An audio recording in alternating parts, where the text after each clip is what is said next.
Sauvetage du lac Tchad, une organisation panafricaine dénommée African Association of Supreme Audit Institution et la CVLT planche sur la question. La rencontre va durer 5 jours. À l'hémicycle ce matin, deux membres du gouvernement, Hassan Sila Bakari, ministre de l'Information et de la Communication, et Fatou Etienne, celui de l'enseignement primaire et de l'éducation civique, ont dû répondre aux préoccupations des parlementaires sur le fonctionnement de leurs ministères respectifs. À suivre également dans ce journal en football, l'Export remporte la Coupe de la Ligue de N'Djamena en battant Renaissance Football Club au tir au but. Les images au bas de ce journal.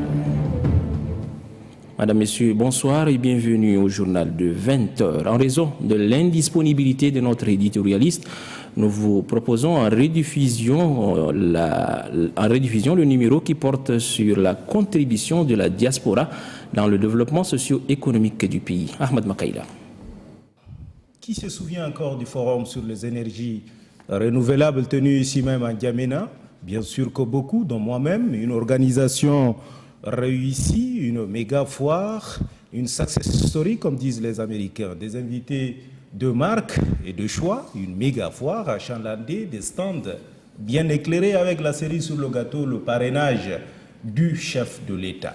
Un noyau animé par des jeunes Tchadiens du reste, initiateurs de l'idée qu'opter dans la grande famille de la diaspora est mise en place avec des moyens conséquents pour asseoir la révolution solaire au Tchad. Tchad, pays de soleil, une source d'énergie gratuite à produire à moindre frais, bio et renouvelable à merci, aussi longtemps que le soleil s'élèvera à l'est et le crépuscule à prévoir à l'ouest. Bref, une belle histoire dans un pays qui ne compte pas de barrages hydroélectriques, pas pour le moment, et où la question de l'énergie passe pour être la quadrature du cercle et où le solaire représente selon toute probabilité une issue.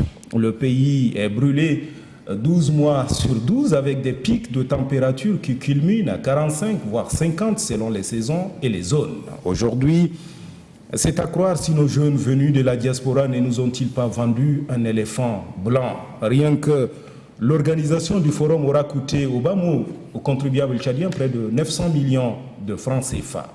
Les exposants étaient venus du monde entier. Le forum fini, la même équipe aura le mandat de faire prendre corps à la somme des différentes pistes évoquées pendant le forum. On a pensé à la logistique qui devrait accompagner l'initiative. Le pays a vu grand. Tout a été prévu pour faire de cette initiative un projet avant-gardiste au Tchad, en Afrique et dans le monde. Et pourtant, dès le 10 juillet 2012 déjà, le ministère de l'Énergie s'est fendu d'une correspondance relative à des prélèvements pour le moins suspects sur le compte de la structure mise en place. Cette alerte n'a été ni suivie d'effet, ni dissuadé les concernés, sinon les mises en cause dans la correspondance. La suite me paraît plus saugrenue. Les structures habilitées de l'État ne demandent ni compte, ni explication, comme pour perpétuer le flou. Sur la chaîne, visiblement, il doit y avoir un ressort de cassé. Le ministère en question ne s'assure d'aucun monitoring et le dossier est classé. Aujourd'hui, les principaux responsables de ce projet fantôme sont tous aux abonnés absents. Impossible de les joindre pour la moindre explication. À cette date, aucun business plan n'est disponible. C'est gratifiant pour notre diaspora du reste très active beaucoup plus sur la toile que sur le terrain, je dois l'avouer, gratifiant eux-mêmes, élégant de disposer d'une telle diaspora. À considérer un pays comme le Mali, la part de ce que sa diaspora injecte dans l'économie malienne annuellement dépasse l'ensemble de l'aide publique au développement. Un pays, pour son décollage, a besoin de tous ses bras valides, où qu'ils se trouvent. Aucune main n'est des trous. Mais encore faudrait-il qu'elle soit une main experte avec un minimum de sérieux, doublée d'une bonne dose d'amour et de conviction pour ce pays. Car ma foi, il faut croire en ce pays. En ces temps où le Tchad fait des appels du pied à sa diaspora, peut-être qu'on devrait tous nous soumettre à un test de conviction comme chez les bouddhistes. Le projet, enfin, ce qui tient lieu de projet est dans l'impasse, alors que le pays, du moins l'État, a cru en cette initiative. Pour une immersion de notre diaspora dans le pays qu'il a vu naître ou partir elle-même ou s'aligner, c'est un sacré loupé. Il sera, à mon avis, de plus en plus difficile de faire confiance à ses parents venus d'ailleurs. Et il est bien vrai que le président de la République avait dit qu'il rêve d'une jeunesse qui a de l'audace, mais cette audace doit se manifester dans la loyauté, le travail et le sérieux. Autrement, ça n'est plus de l'audace, mais de l'imposture. Ça n'est plus le travail, mais la courtisanerie. Dans cette histoire, il faut craindre que la politique de la responsabilisation de la jeunesse n'y laisse des plumes. Heureusement que la jeunesse tchadienne, mais aussi la diaspora tout entière, ne saurait répondre des actes isolés, mais toujours est-il que la malédiction, de mon point de vue, est née. Le regard sur la diaspora porteuse de grands et vrais projets ne sera plus le même, hélas. Vivement, lundi prochain. Ouverture ce matin, ici à N'Djamena, de la réunion de planification de l'audit conjoint relatif à l'assèchement du lac Tchad du 26 au 30 novembre. Les participants, les membres, autant pour moi, les membres de African Association and of Supreme Audit Institution et ceux de la CVLT vont passer en revue tous les programmes stratégiques de lutte contre l'assèchement du lac Tchad. Grand Gacha Mirima nous fait le point. C'est le président de la République, Idriss Déby Itno, toujours à l'avant-garde de la bataille pour la sauvegarde du lac Tchad, qui est convié à l'ouverture solennelle des experts de la réunion de planification de l'audit conjointe relatif à l'assèchement du lac Tchad. À ces assises d'une importance capitale, les membres du gouvernement, les diplomates, les présidents des grandes institutions de la République et des invités de marque ont aménagé leur programme pour donner un cachet particulier à ces échanges. Placé sous le thème « Réunion de planification de l'audit environnemental conjointe relatif à l'assèchement du lac Tchad », cette réunion témoigne de l'engagement des États membres de la CBLT d'auditer une fois de plus les plans stratégiques de lutte contre l'assèchement du lac Tchad. Pour le président de la Cour suprême, c'est un honneur pour le pays d'abriter cette rencontre sous-régionale qui offre l'opportunité aux experts de passer au pain fin les documents soumis à leur approbation. Le premier objectif global qui tend à réaliser un audit environnemental conjoint avec les appuis riverains, c'est l'assèchement du lac Tchad en vue de formuler des recommandations tendant à la meilleure gestion de l'eau dans la perspective de restaurer le lac Tchad dans sa superficie d'antan. Et aussi liser l'objectif spécifique que l'audit vise, notamment les enjeux environnementaux responsables de cette situation, qui sont entre autres l'ensablement et la salinisation des points d'eau, l'irrigation et le surpâturage, la surpopulation, la déforestation, la dégradation des sols et la pêche dont certaines espèces sont en voie de disparition. Durant 4 jours, les experts de la réunion de planification de l'audit environnemental conjointe relatif à l'assèchement du lac Tchad sont conviés à un impérieux exercice, celui d'analyser d'une part les différentes actions définies lors des précédentes rencontres portant lutte contre la sauvegarde du lac Tchad et d'autre part faire des propositions idoines qui puissent favoriser la préservation et la protection de l'environnement. Dans son discours d'ouverture, le président de la République, Idriss Déby Itno, a relevé que cette rencontre est très importante car elle aboutira à des solutions concrètes, sauver le lac Tchad et le souci majeur du Tchad et de ses pays voisins. Nous l'écoutons.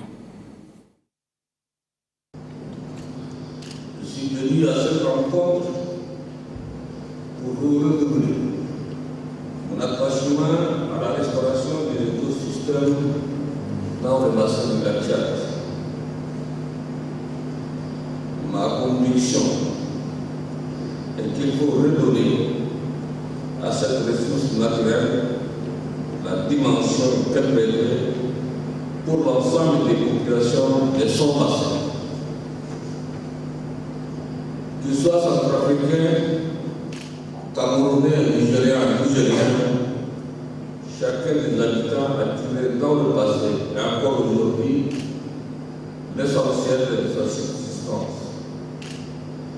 C'est la raison qui nous conduit, nous les dirigeants des États regroupés dans la commission du bassin du lac Tchad, à conjuguer nos efforts pour une exploitation rationnelle de cette ressource.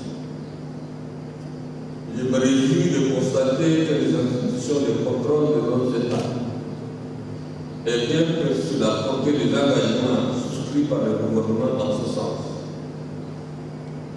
car l'assèchement des eaux du lac Tchad est un défi majeur contemporain.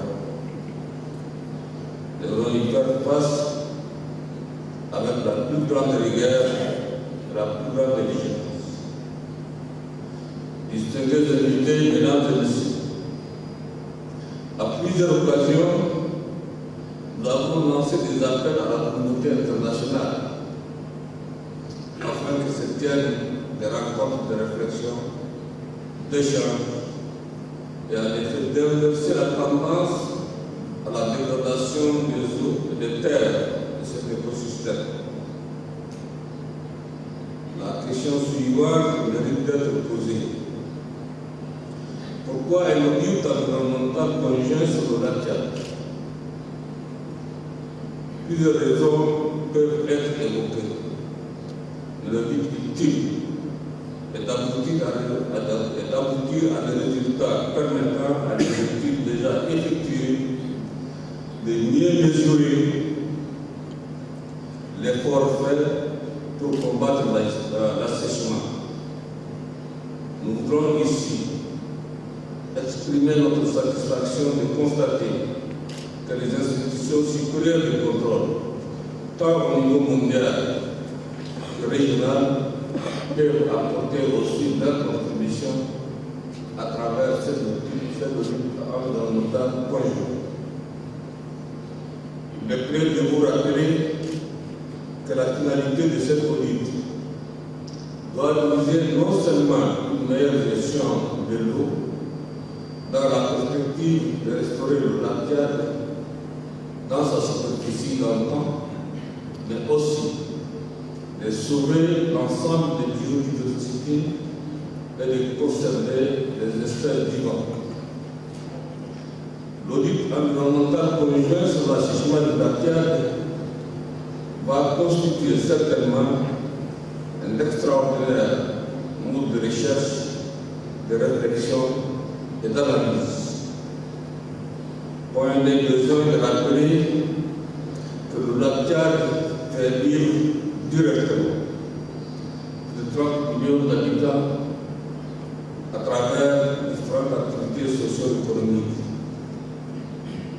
De ce seul fait, il est primordial que les pays riverains soient à l'avant-garde de la lutte pour son sauvetage, avec bien entendu le soutien de la communauté internationale.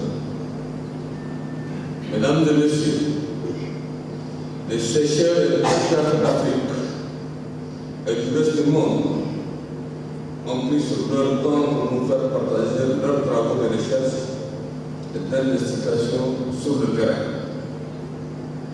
Cette floraison prospective est utile et devra s'inscrire dans une structure regroupant le Tchad et les autres États riverains du lac Tchad. Les présentes assises constituent un laboratoire de réflexion et d'analyse vers une coopération régionale entre les États et les différents acteurs. Cette synergie d'action est indispensable, devra être canalisée par la CDLT à laquelle incombe la responsabilité opérationnelle de relever ce défi. Pour finir, nous réitérons nos engagements à l'équipe des auditeurs, tout en souhaitant dignement que les recommandations issues de ces assises soient rapidement traduites dans les faits. Ceci, je déclare ouvert les travaux de la réunion de planification sur le lutte environnementale conjointe sur le lac Tchad. Palais présidentiel, ce matin, le chef de l'État a présidé la réunion mensuelle de concertation et d'évaluation du secteur de santé au Tchad.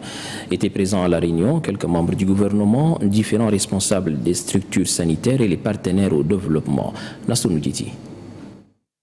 Le ministre de la Santé publique, les différents responsables des structures sanitaires et les partenaires au développement était ce lundi 26 novembre au palais présidentiel autour du chef de l'État Idriss Déby Itno à l'effet de passer au scanner les mots qui minent le secteur de la santé au Tchad.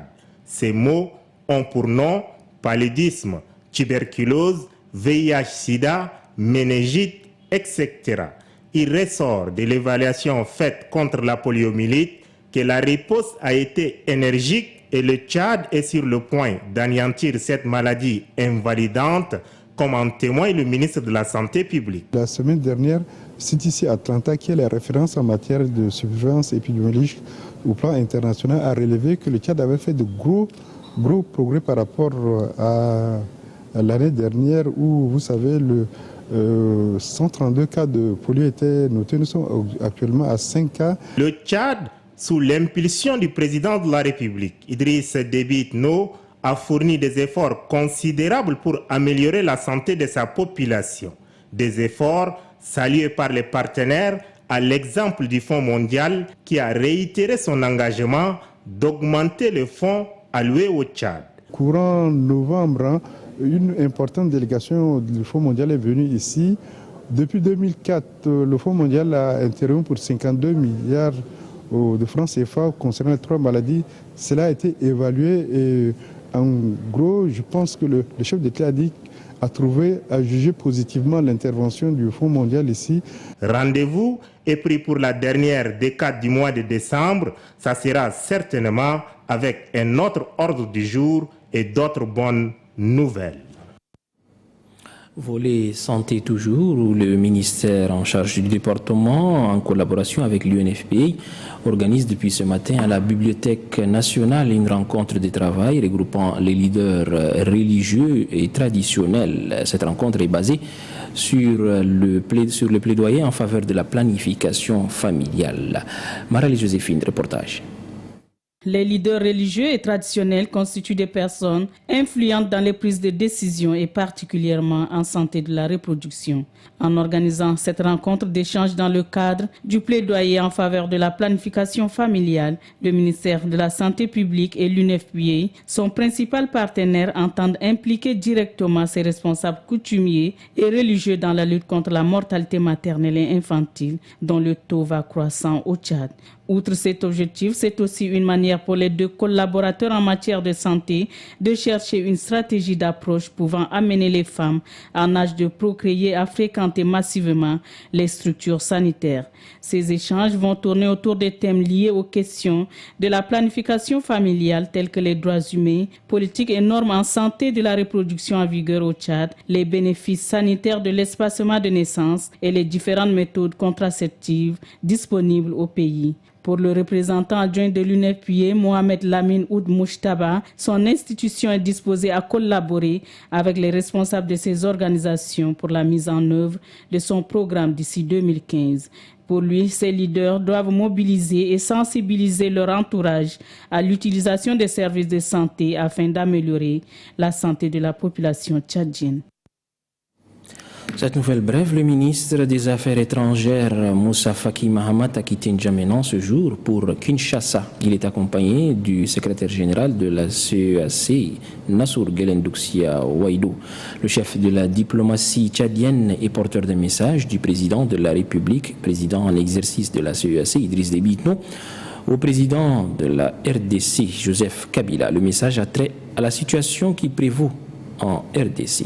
Mais juste avant de quitter N'Djamena ce matin, le ministre des Affaires étrangères Moussa Faki Mahamat a accueilli le vice-président soudanais Al-Hajj Adam Youssouf, entreprend une visite de travail et d'amitié dans notre pays. À son arrivée, comme je le disais, à l'aéroport international Sanjamous, il a été accueilli par le ministre des Affaires étrangères Moussa Faki Mahamat. Plusieurs membres de l'ambassade du Soudan étaient à l'aéroport pour accueillir le vice-président soudanais. À l'hémicycle, le ministre de l'Information et de la Communication, porte-parole du gouvernement, Hassan Sila Bakari, était face aux députés. Il a répondu à une question orale adressée par les élus du peuple, question relative à la gestion de son département. Compte rendu d'Oba Robert. Pourquoi les couvertures médiatiques des manifestations publiques sont-elles sélectives? Quel intérêt tirer de la couverture médiatique sélective des institutions de la République? Voilà les principales questions posées au ministre de l'Information et de la Communication, porte-parole du gouvernement. Avant de répondre à la question des élus du peuple, Hassan Sylla Bakary a présenté sur un tableau exhaustif les efforts consentis par le pouvoir public. La formation des journalistes et techniciens à l'intérieur ainsi qu'à l'extérieur du pays, le passage de l'analogique au tout numérique et la construction de l'édifice devant abriter le siège de l'ONRTV. Après la présentation liminaire du ministre Hassan Sylla Bakary, les élus du peuple ont tout d'abord reconnu les efforts consentis par le chef du département de l'information et de la communication avant de déplorer la partialité des médias publics dans le traitement de l'information, la confiscation de la liberté de presse ou encore la limite des fréquences de la radio Tchad à l'intérieur du pays. À ces observations viennent s'ajouter le non-respect de la ligne éditoriale, de l'éthique et de la déontologie du métier de journaliste. Pour répondre aux attentes de la population cible, les élus du peuple sollicitent la formation des réalisateurs et des producteurs pour relever le défi de la production afin de rendre plus attrayants les grilles des programmes de la radio et de la télévision. Aussi insiste-t-il sur la spécialisation des journalistes dans certains domaines et l'amélioration des conditions de vie des agents de l'ONRTV et de l'ATPE. À l'agence tchadienne de presse, les députés sollicitent la multiplication des points de vente à l'intérieur du pays. Le ministre de l'Information et de la Communication, porte-parole du gouvernement, trouve légitime les différentes observations faites par les élus du peuple. Néanmoins, Hassan Sylla Bakary relève que son département n'intervient pas dans le traitement de l'information et la programmation des reportages dans les médias publics et privés. La question du passage au tout numérique n'a pas été occultée par le porte-parole du gouvernement. Hassan Sylla Bakary rassure les élus du peuple des dispositions prises par le pouvoir public pour cette migration au tout numérique. La presse renchérit a pour mission première de contribuer à la cohésion sociale et au développement socio-économique du pays. Un autre membre du gouvernement a répondu aussi à une question orale des députés. Il s'agit du ministre de l'Enseignement primaire et de l'Éducation civique, Faichou Etienne. Nous retrouvons une fois de plus Doba Robert. L'éducation est-elle l'une des priorités du pouvoir public? Quelle stratégie le département en charge de l'éducation doit-il adopter pour lutter contre la baisse des niveaux? Et comment sont gérés le mobilier et les fournitures scolaires ou encore la gestion du personnel enseignant, plus particulièrement les maîtres communautaires? Faichou Etienne, ministre de l'Enseignement primaire et de l'Éducation civique, est appelé à répondre à ces questions posées par les élus du peuple. D'entrée de jeu, le chef du département de l'enseignement primaire a présenté les efforts consentis par le pouvoir public dans le secteur éducatif. Il s'agit entre autres de la dotation des différents collèges des enseignants formés, la construction des édifices scolaires et leur équipement ainsi que la scolarisation des filles. Le ministre de l'enseignement primaire entend en outre mener une stratégie afin de réduire le pléthore des élèves dans les salles de classe. La question de la formation des enfants nomades n'a pas été perdue de vue. S'agissant de la gestion des crédits scolaires, Faichou Etienne relève que la gestion revient aux différentes délégations régionales. Les mobiliers et les fournitures sont répartis en fonction de l'effectif des élèves. Nonobstant les efforts consentis par l'État, les élus du peuple déplorent le manque des enseignants en nombre suffisant sur le terrain. Les maîtres communautaires, ajoute-t-il, ne bénéficient pas de certains avantages comme les sessions de formation et les subventions. Le ministre de l'Enseignement primaire et de l'Éducation civique doit également lutter contre la création anarchique des établissements qui n'obéissent pas aux normes. L'éducation étant l'affaire de tous, les députés, les membres du gouvernement et autres partenaires doivent conjuguer leurs efforts pour une éducation de qualité dans notre pays. À 24 jours des festivités de la fête de la liberté et de la démocratie à Biltine, le président du comité d'organisation, Abdoulaye Sabour Fadoul, accompagné de quelques membres du gouvernement, a effectué une descente sur le terrain. Il a visité les chantiers engagés dans le cadre des festivités prévues pour le 19 décembre prochain. Loubadoumbaï Talomadi.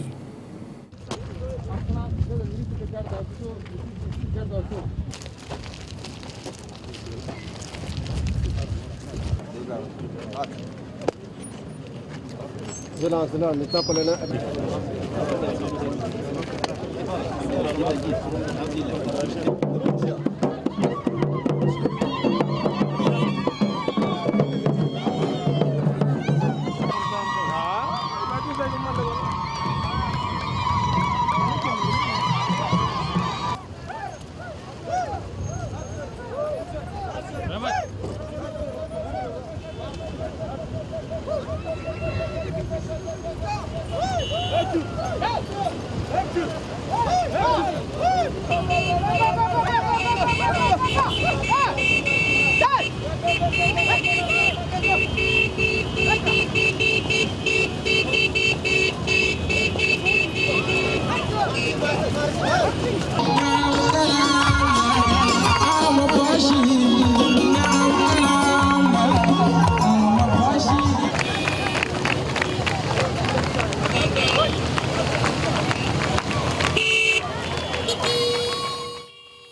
Le déplacement du président du comité d'organisation des préparatifs de la fête de la liberté n'est pas fortuit. Accompagné par une forte délégation ministérielle, le ministre Abdoulaye Fadoul Sabre est accueilli en grande pompe par les autorités administratives, militaires et civiles. C'est pour s'enquérir de l'état d'avancement des travaux marquant la fête de la démocratie, mais aussi assister à l'inauguration de la station régionale de l'ONRTV de la région. Le président du comité d'organisation s'est dit satisfait de l'esprit d'équipe qui règne entre les ressortissants de la région. Frères et sœurs de Biltine et au-delà de Biltine, de toute la région de Wadifira, dans 26 jours, un grand défi nous attend. Le 19 décembre prochain, nous allons accueillir des milliers et des milliers d'hôtes. Nous allons être ici à Biltine, au centre de l'actualité. Nous allons être, comme cela vient d'être dit, le centre du Tchad. Donc, un grand défi nous attend. Après cet accueil que vous nous avez réservé, nous n'avons plus aucun doute. Vous êtes prêts pour réserver un accueil 1000 fois, 2000 fois plus chaleureux à son Excellence, Monsieur le Président de la République, et à toutes les délégations qui séjourneront ici à Biltine. Ce défi qui nous attend, il est colossal. Mais personne ne l'ignore, les ressortissants de Wadifira ont relevé des défis beaucoup plus difficiles.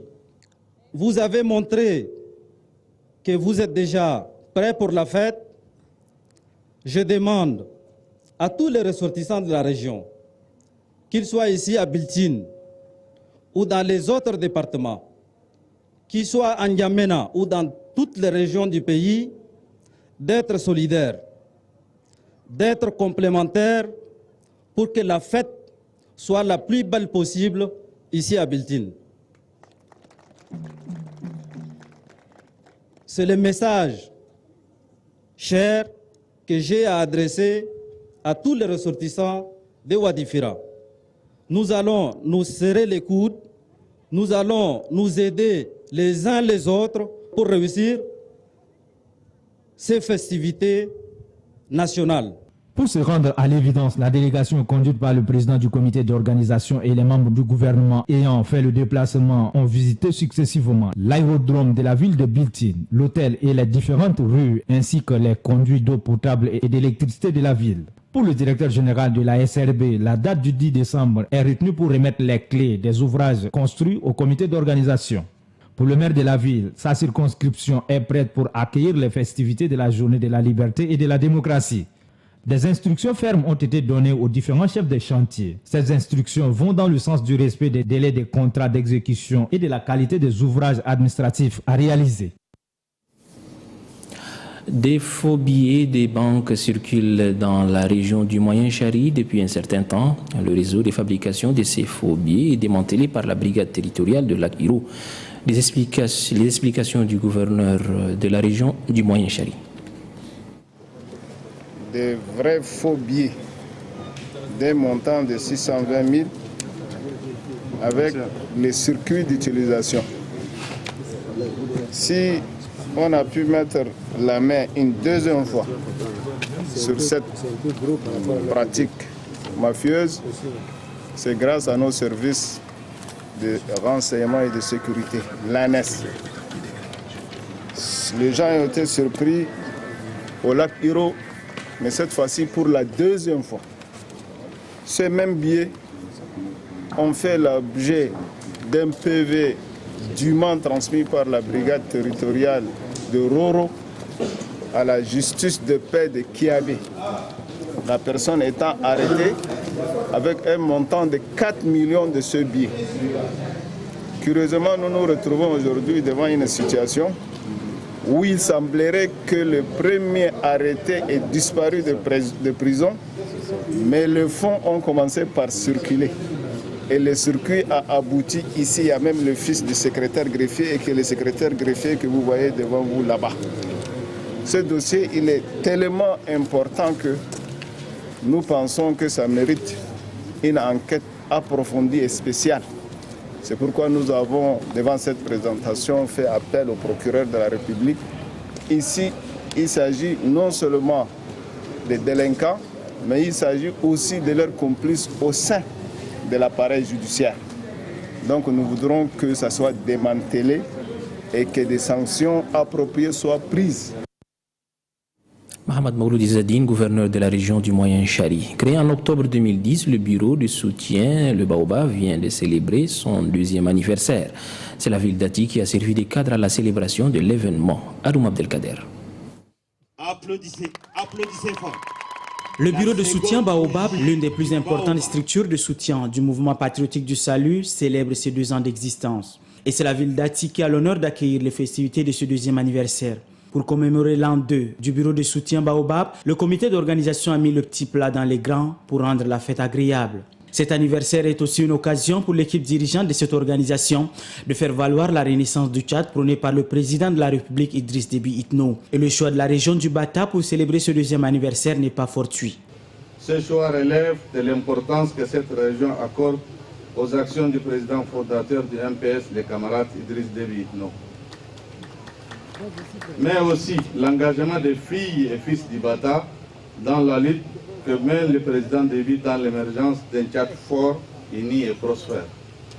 Ce 2e anniversaire a vu la présence du gouverneur de la région du Bata, Ngarbouji Mouméder Jacob, les autorités administratives, civiles et militaires. Et bien entendu, les militants et sympathisants du bureau de soutien Baobab. Les représentants d'autres partis politiques implantés dans la région y sont également conviés. La cérémonie a atteint son apothéose avec l'élection Miss Baobab 2012. C'est à mademoiselle Amira Mohamed Saleh qui revient la couronne de la Miss Baobab 2012.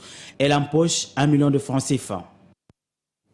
En sport, la finale de la Coupe de la Ligue de football de la commune de N'Djamena s'est jouée hier au stade Idriss Mahamatouya.